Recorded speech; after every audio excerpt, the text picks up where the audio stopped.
इस वक्त हमारे साथ एडवोकेट बिलाल खान मौजूद हैं। बिलाल भाई, ये जो दंगों के रिलेटेड जो लोग पकड़े गए थे उसमें एक शाहरुख का नाम भी आया था, शाहरुख का केस लड़ रहे हैं, तो कुछ अचानक ही कुछ ऐसी बात हुई है जिसकी वजह से इन्होंने जो है ये लगाई है एप्लीकेशन। तो क्या एप्लीकेशन है उसके बारे में थोड़ा बताएं। देखिए, दंगों के केस हैं, शाहरुख का नाम उसमें आया था, उसको पोस्टर बॉय के तौर पर पेश किया गया। अभी हमने एप्लीकेशन, अभी ये 30 तारीख को एक वाकया, एक हादसा हुआ शाहरुख के साथ जेल नंबर 3 में। उसके ऊपर जानलेवा हमला हुआ, उसे जान से मारने की धमकी दी गई असिस्टेंट जेल सुप्रिटेंडेंट के द्वारा। तो हमें इस बात की जैसी मालूम चली तो हम फौरी तौर पे हम लोग कोर्ट पहुंचे और कोर्ट में हमने एप्लीकेशन लगाई वहाँ प्रिजर्वेशन ऑफ सीसीटीवी फुटेज की, क्योंकि जेल अथॉरिटीज मना कर रही है कि भाई ऐसा कुछ भी नहीं हुआ। तो क्योंकि अगर नहीं हुआ होगा तो वहाँ कुछ नहीं होगा, क्योंकि जेल के अंदर हजारों सौ कैमरे होते हैं। तो हमने कहा भाई इस टाइम का 2:30 से 3 या 4 बजे तक का इस तारीख का 30 तारीख से को इतने बजे समय तक का हमें सीसीटीवी फुटेज लाके दिया जाए ताकि उसमें क्लियर हो जाए साक्षी। मिला जी नहीं, वो अभी तक हमें नहीं मिला। हमने कोर्ट ने ऑर्डर भी किया जेल सुपरिटेंडेंट को कि भाई इसको वीडियो को लाया जाए, सीसीटीवी फुटेज को लाया जाए, यहाँ पेश किया जाए कोर्ट के सामने और उसे प्रिजर्व किया जाए, एक सेफ रख दिया जाए। तो 30 तारीख के बदले वहां से 10 फरवरी का वीडियो लाते हैं, जो कि हमारे लिए किसी काम का नहीं है। जिस चीज की हमें जरूरत है, क्योंकि हादसा उस दिन हुआ है, 30 जनवरी को हादसा हुआ है, उसकी वीडियो लानी है। तो वो लेके नहीं आए। अब किस कारण नहीं आए, या जानबूझ के नहीं लेकर आए, कोर्ट का टाइम बढ़ाने के लिए लेकर आए। तो इस बात को जज साहब ने भी देखा, पकड़ा और उनसे सवाल किया।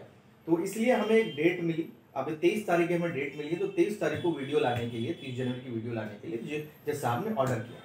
अब जो मसला है जी, उसी के साथ साथ मैं आपको एक चीज और बता दूं, हमें कल और मालूम चला, क्योंकि शाहरुख जो है, क्योंकि बहुत सेंसिटिव मैटर है दंगों का, ये आप जानते हैं, और तो उसको स्टार्टिंग से लेके हाई प्रिजन में उसे रखा गया, हाई सिक्योरिटी जिसे हम लोग कहते हैं, उसमें रखा गया। तो कल हमें मालूम चला कि शाहरुख को जो है हाई रिस्क से निकालकर उसे नॉर्मल ऑर्डिनरी वार्ड में डाला गया, जो कि सरासर गलत है। क्योंकि शाहरुख को अगर हाई रिस्क में डाला गया, वो कोर्ट के ऑर्डर से डाला गया। अगर उसे हाई रिस्क से निकाला जाएगा तो कोर्ट के ऑर्डर के द्वारा निकाला जाएगा, कि कोर्ट का कोई ऑर्डर नहीं है। कोर्ट के किसी ऑर्डर को ना मानते हुए जेल सुप्रिटेंडेंट ने अपनी मर्जी से शाहरुख को एक ऑर्डिनरी वार्ड में डाल दिया, जहां पर 80 से 90 लोग एक बैरिक के अंदर रहते हैं, और उस बैरिक के अंदर एक से एक बड़ा मुजरिम होता है। कई गैंगवार के लोग उसमें रहते हैं। आपने कई बार सुना होगा जेलों के अंदर कितनी गैंगवारें हो गई, कितनी मौतें हो गई, किसी को ब्लेड लग गया, किसी को चाकू लग गया।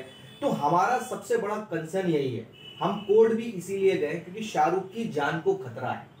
शाहरुख लेके जाते हैं, जैसे कोर्ट में लेके जाते हैं, तो वो भी अलग ही लेके जाते होंगे, साथ लेके जाते हैं? जी, शाहरुख क्योंकि हाई रिस्क का प्रिजनर है, तो उसको ये दंगों का मैटर है, तो उसे जो है उसे एक सेपरेट खारिजे में लेके आते हैं, सेपरेट वैन के अंदर उसे लेके आते थे। लेकिन बीच में पुलिस वालों ने उस वक्त भी यही किया, बगैर किसी ऑर्डर के, कोर्ट के ऑर्डर के, उसको ऑर्डिनरी वार्ड में लाया, उनको लेके आने की कोशिश की गई, उसको लेके भी आए। तो उसी दिन उसके साथ हाथापाई हुई, मारपिटाई हुई, गाली गलौच हुई, लोगों ने कुछ उसके रिलीजन को लेके भी कुछ बुरा भला कहा। तो हमने उस चीज को भी एप्लीकेशन कोर्ट के अंदर लगाई। तो वापस वो अब हाई रिस्क के उसमें सेपरेट वैन में आता है, या अगर जरूरी नहीं होता है तो कोर्ट जेल सुप्रिटेंडेंट मतलब जेल से ही उसे वीसी के थ्रू कोर्ट में पेश किया जाता है। अच्छा, उस पर क्या क्या धारा लगाई गई है?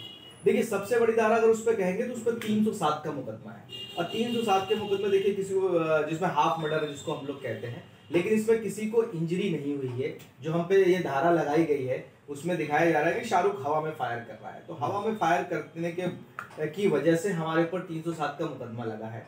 ऐसे मुकदमे आपको भी पता है कि बहुत अमूमन होते रहते हैं। और अगर मैं उस वक्त सीए एनआरसी के टाइम पे अगर मैं जाऊं तो आपने देखा होगा कि जामिया पे भी एक लड़के ने वहां गोली चलाई वहां पे, और जामिया शाहीन बाग में गोली चलाई, और जामिया का एक स्टूडेंट उसमें घायल हुआ, वो एडमिट हुआ, उसके ऊपर भी 307 का मुकदमा लगा।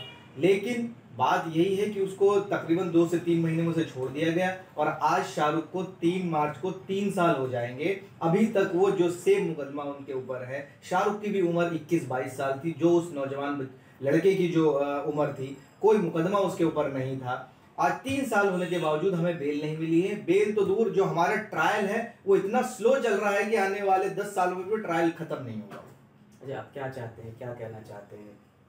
जी, मैं ये कहना चाहता हूँ, एक तो दो तीन चीजें मैं कहना चाहता हूँ। एक, जेल सुपरिटेंडेंट या जेल अथॉरिटी क्या इसकी गारंटी लेंगे कि जो शाहरुख को इन्होंने डाला है उसके अंदर, शाहरुख को जो है ऑर्डनरी वार्ड में डाला है, क्या वो वहाँ पे सेफ रहेगा, उसकी जान को खतरा नहीं होगा, क्या उसे किसी तरीके का नुकसान नहीं होगा। इसी के साथ साथ जो इन्होंने ऑर्डनरी में डाला है, हमने इसमें भी एप्लीकेशन आज मूव कर दी है। आज कोर्ट के अंदर सेशंस कोर्ट में हमने जस्टिस अमिताभ रावत जी की कोर्ट में हमने इसको आज और पेश किया है एप्लीकेशन। तो हमारी जो डेट है 24 तारीख को हमें डेट मिली है। ये डेट आज हमें कल की मिल सकती थी, लेकिन वहाँ के अहलमत जो थे कोर्ट के वो छुट्टी पे थे, इस वजह से हमें 24 तारीख की थी।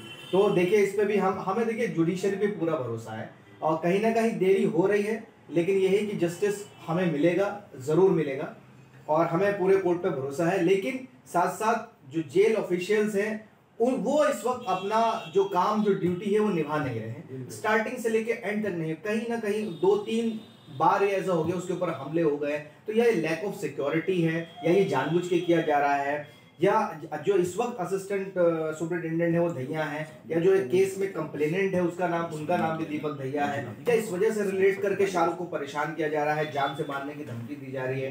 तो बस हमारा यही है कि भाई शाहरुख की जान की हिफाजत की जाए और ये गारंटी लेते हैं कि उसकी सिक्योरिटी में किसी भी तरीके की परेशानी नहीं होगी। हमारा कंसर्न यही है, पूरे शाहरुख के परिवार का, उनकी मदर का, उनके फादर का ये कंसर्न यही है कि अगर शाहरुख को कुछ हो जाता है तो इसकी जिम्मेदारी कौन लेगा। बिल्कुल देखिए यही बिल्कुल सही है कि हमें जुडिशरी पर भरोसा है और शाहरुख की जान को अगर खतरा है तो इसकी जिम्मेदारी कौन लेगा। सेंसिटिव कैसे, क्योंकि दंगों से जुड़ा हुआ ये मामला है, इसमें वाकई में इसको अलग रखा जाता है। तो ऐसा ना हो कि कल को उसके साथ कोई हादसा हो जाए और इसकी जवाबदेही किसको होगी।